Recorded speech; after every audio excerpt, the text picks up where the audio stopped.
Good morning, my lovelies, and welcome to an absolutely beautiful, bright, warm, sunny, slightly breezy this morning, autumnal, I love that word, autumnal Wednesday morning. I hope you are all well. Gorgeous morning it is. It's that warm, the sun's burning the back of my neck here. Right, bear with me. Yes, what was I saying? Yes, it is breezy. The wind's just picked up. Yeah, and it's quite warm as well because it's burning the back of my neck. So, lovelies, have we all survived the spooky night last night? Did we eat too much sweets and cake? Did we dress up? And did we have lots of little ghouls and ghosts knocking on your door asking for trick or treat? We did. We had a lovely night last night. We sat and watched spooky horror movies, retro spooky horror movies.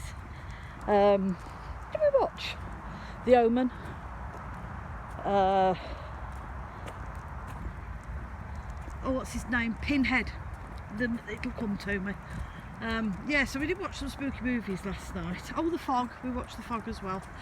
And we had some munchies, you know, a bit of takeout, some popcorn, a few sweets, you know. And then all the neighbourhood kids came round in all their wonderful costumes, all dressed. Oh, it made my day. I was quite happy to see all the little ones all dressed up having fun. That's what it's about.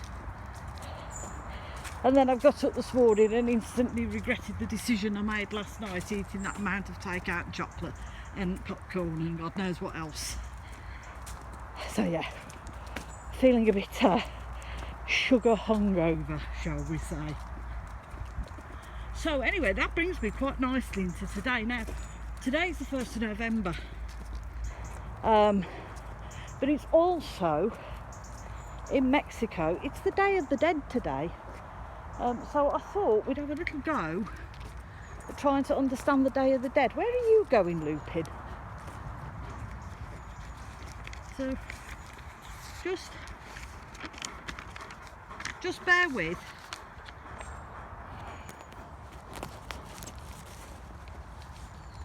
Right.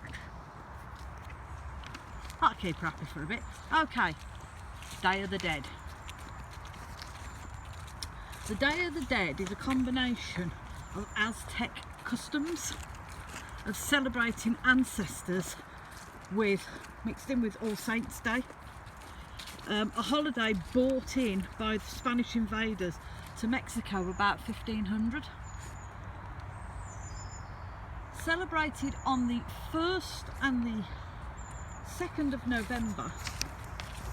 It's a time when families come together and honour and remember their deceased ancestors. Altars are built and they're decorated with traditional food, flowers, toys, their loved ones' favourite foods and drink. And then they'll go down to the cemeteries and they will clean the gravestones, tidy up the ground around it, and they will decorate it with their favourite flowers, their favourite foods, their favourite drink, whatever it is that they liked. They will also light lanterns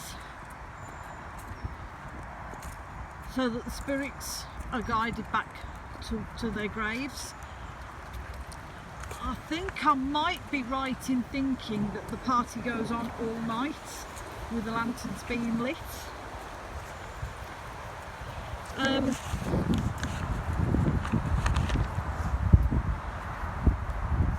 Sugar skulls. Now, everybody knows the sugar skulls.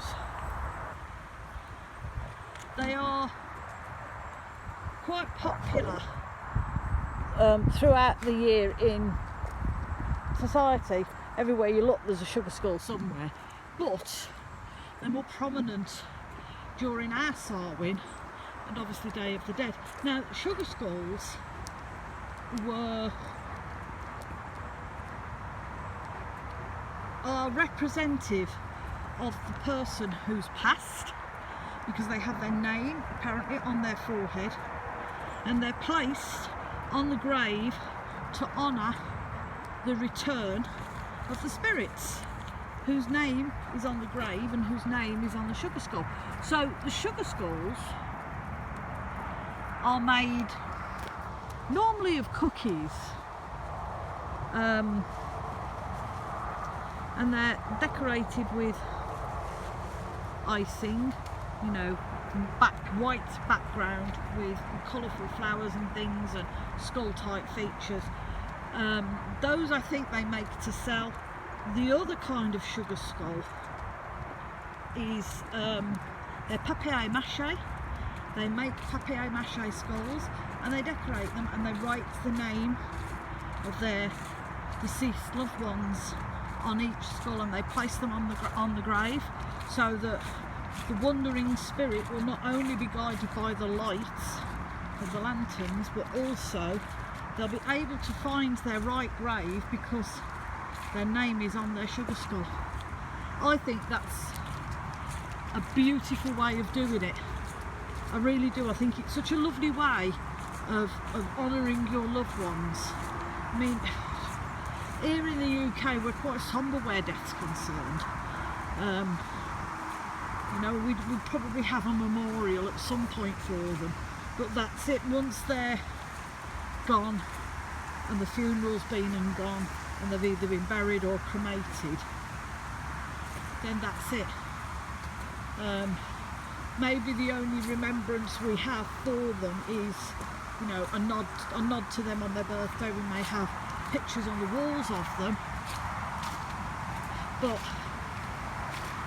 we don't have celebrations like that, like they do in Mexico with the Day of the Dead, and I quite like that. I quite like the fact that that's how they remember their loved ones, their deceased loved ones. I think it's a lovely way. I don't think that's morbid at all, to be honest with you. I do quite like it. I think it's quite a nice way. It's a case of not to be sad that they've gone, but to sort of remember all the happiness and the good times that they had with them. I think that's really nice. So yeah, that's the Day of the Dead, and I am sure today and tomorrow in lots of Mexican communities there's going to be an awful lot of celebrating going on and an awful lot of eating and drinking involved. So, lovelies, we are going to make our way home. And I'm halfway through my week of annual leave. So we're going to go home, we're going to have a cup of tea, we're going to pot around, do a few jobs and whatnot. So I hope you all have an absolutely wonderful Wednesday. Do look after yourselves, lovelies. If you're struggling, please reach out, because there's always somebody there that will help you. Look after one another, lovelies. It's important. And if nothing else in this world, lovelies, please be kind, because you don't know what that other person's going through that stood next to you. And from me and Woo, who's been out on some lovely walks today, because Mummy can do it. Here's your sweetie. We are sending you all much love and many blessings.